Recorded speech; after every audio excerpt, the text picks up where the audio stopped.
Salut tout le monde, c'est Xinferno, on se retrouve aujourd'hui pour le test d'un SSD, mais pas n'importe où, hein, dans un iMac 27 pouces mi-2011. Allez c'est parti, on regarde ça tout de suite.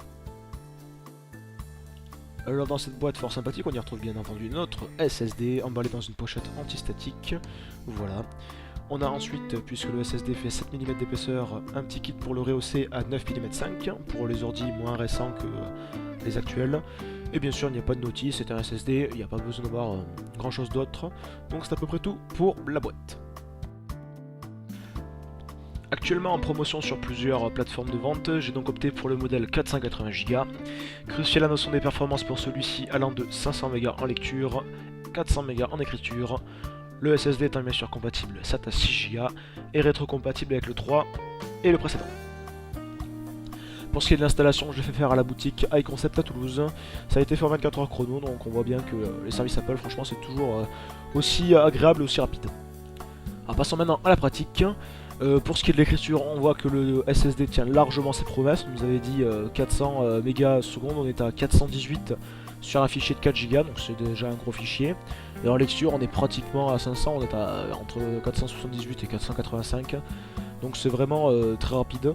Si on passe sur des petits fichiers tels que 1 Go, on voit que c'est tout à fait pareil, c'est-à-dire que les résultats sont totalement hallucinants. On est à 421 mégas en écriture et à peu près 480 en lecture. Si on repasse sur le disque dur classique qu'il y avait avant, on voit que l'écriture était à peu près 80 mégas secondes, ce qui était relativement lent, on va le dire, hein, surtout pour le montage vidéo. Et la lecture, on était sensiblement pareil, c'est-à-dire à peu près à 80 mégasecondes. Donc on voit que le gain de performance entre un disque dur classique et SSD, c'est réellement énorme. Donc pour finir, je vous propose la capture d'écran de NovaBench pour voir le score benchmark de l'iMac. Donc on voit que ce qui, on va dire, le plus faible de cet iMac, c'est son processeur, malgré que ce soit un i5 quadricœur à 2 Go 7. Pour ce qui est de la carte graphique, elle est relativement bonne. La RAM est un très bon score. Et bien sûr le SSD relève le tout. Donc on voit que c'est un score tout à fait raisonnable et qui se maintient dans les ordinateurs actuels. Voilà, c'est tout, j'espère que ça vous aura plu, je me suis régalé de faire ce petit montage pour vous. C'était le test donc d'un SSD dans un iMac 27 pouces. Je vous dis à très bientôt pour de nouvelles vidéos. Allez, ciao tout le monde.